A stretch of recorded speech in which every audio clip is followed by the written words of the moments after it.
What's up guys, just a quick heads up, this is a re-upload of the previous video regarding the Runaway Duramax project. I didn't have enough content to make a completely new video, and I felt there was some questions that were left unanswered from the previous one, so I figured I'd just go ahead and re-upload this video. There is a bunch of new content in this one and some more information and kind of a change of direction of where we're going with this engine. So if you guys want to rewatch it, feel free to. And if you haven't seen that previous video, just go ahead and disregard this message. Let's go ahead, jump into it. What's going on guys? It's Wyatt, and today we got a pretty interesting video, as you can tell from the title. But before we do that, let's go ahead and get the truck pulled in here.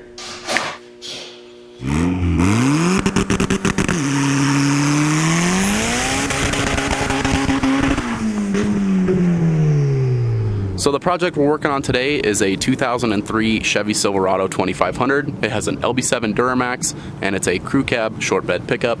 I ended up driving about 16 hours to go and buy this truck, and I think it was a pretty good investment for what I paid. It's going to be a great truck to flip, and that's what I had bought it with the intent of doing. Looking around the outside of the truck, you can see it does have some scratching and a couple dents, but that's all stuff we're going to get taken care of in this video series.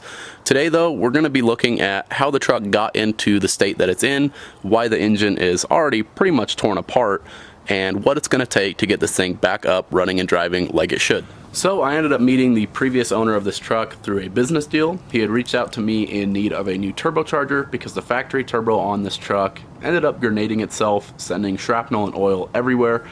So after discussing with him what the truck was doing, what he was using it for, we decided to go with a billet 64mm drop-in charger. I got that shipped out to him, he installed it. A couple days later, I ended up getting this video from him.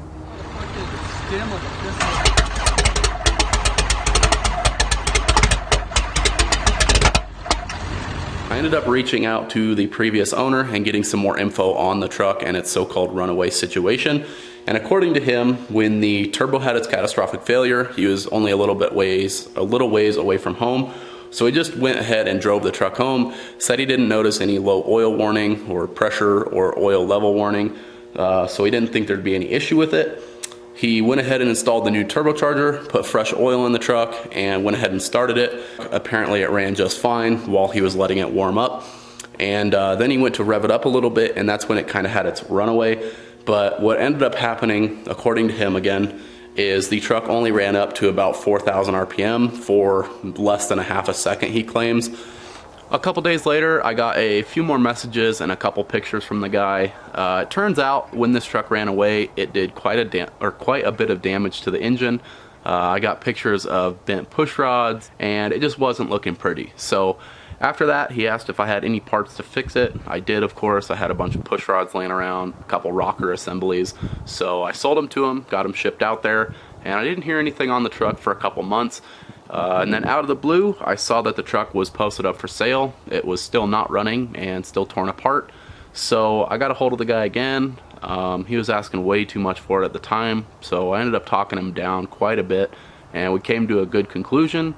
I drove the 16 hours out there, well, round trip. It was like 8 hours one way, and ended up buying the truck from him and drug it back to my shop. So let's go back into the shop, take a quick look at all the carnage that is already pulled out of the truck, and dig into it a little bit more.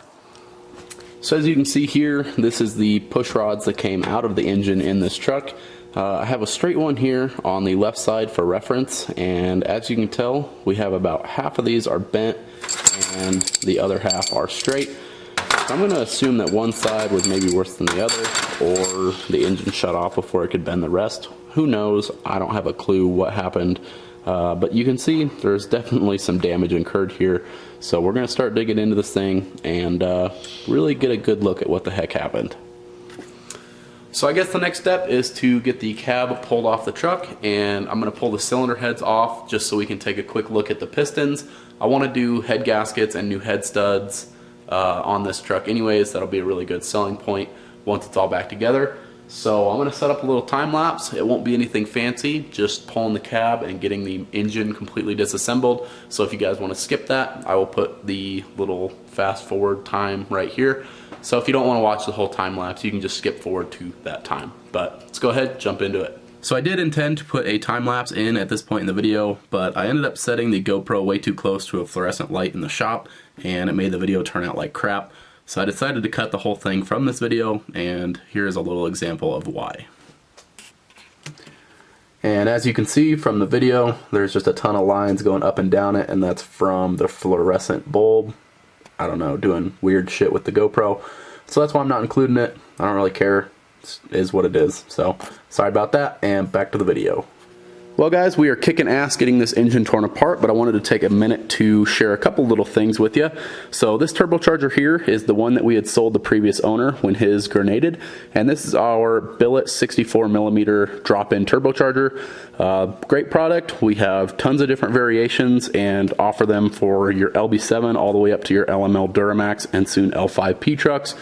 But anyways, local guy builds these for us. They're awesome. He does Power Stroke and Cummins applications as well.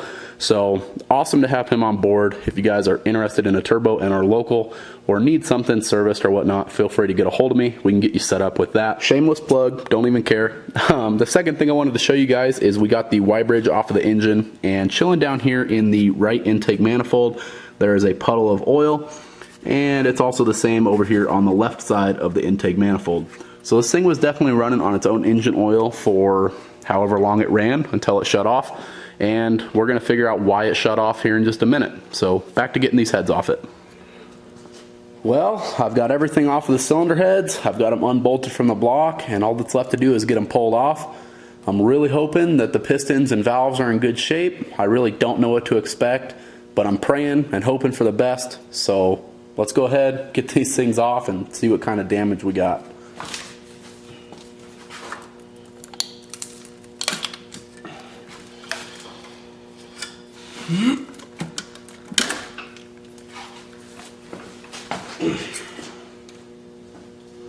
As you guys saw, we just got the heads off the engine, and the pistons aren't in too bad a shape. With a little bit of cleanup, we could probably go ahead and reuse them, and if I was certain I was going to keep this truck for myself, that's what I'd end up doing. But I still think I do want to just sell this one. I have too many projects right now and don't really need another truck. So with that being said, I think we're just going to go ahead and do a complete rebuild on this engine. And just go from there. So let's go ahead and get the engine pulled out real quick and take a little bit more in-depth look at what's going on with it.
So at this point we got the engine out of the truck and I set it on the ground, and then we got set up to do a piston protrusion check on it.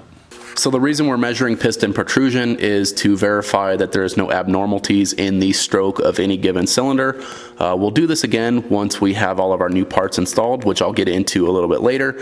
But right now we're just verifying that we don't have any bent connecting rods or anything of that nature. And after I got done with this test, everything appeared to be in spec. We were within 9 to 11 thou on every cylinder, which is well within spec. So yeah. So the health of this engine is actually looking in fairly good shape, but we still are going to go ahead and do a complete rebuild. And before I end this video, I am going to be showing you guys all of the brand new parts I ordered for this thing. They ended up all showing up today, and man, are they sexy, let me tell you. Not really, they're just a bunch of stock parts. But anyways, we're going to go over all the new parts I have for it, and then in the next video, we're going to get tearing this engine apart and putting all these new parts in it. So starting at the left here on my table, I have all brand new bearings. We have cam bearings, main bearings, all of our new rod bearings, and thrust washers. I'm still waiting on all of our new bolts. A lot of the bolts on this engine are torque to yield, so we're getting new main bolts, rod bolts, head bolts, flywheel bolts, and a harmonic balancer bolt, but those all have not shown up yet. Moving to the right, we have all brand new pistons. These are just a Molle cast piston, just stock replacements, and they are standard bore size. We have 4 left ones and 4 right ones, as they are bank specific. You can't miss and match these guys. Next, we have all of our brand new piston rings. We have our oil rings back there, and all new first and second rings there. New head gaskets, all new gaskets for the entire engine, front rear main seal, oil pan gasket, valve guides, like you name it, it is in this kit. Really nice complete kit, and this motor is going to be 100% fresh. Some other new parts I got for it are all 4 brand new shocks, and also all new rotors and pads, which are in those 2 boxes, and we'll get into that in the next video or a couple videos from now when we start doing the body on this truck. I'm still waiting on a bunch more parts to come in, like new tires, new ball joints. We're doing a couple other things up there, and just going through the entire truck, making it brand new for the next owner. And yeah, that'll all be later in this series. We are going to be making a couple videos about this truck, so if you guys want to see those, make sure you're subscribed to the channel and hit the little bell icon so you're notified when I upload, as it's pretty sporadic anymore. I just don't have a ton of time. But yeah, make sure you guys are subscribed to the channel, and if you like this video or want to see this series, make sure to leave a thumbs up. If you're a hater, give it a thumbs down, you already know, and leave a comment down below. Love hearing from you guys. Thanks for watching. We'll see you in the next one. Peace.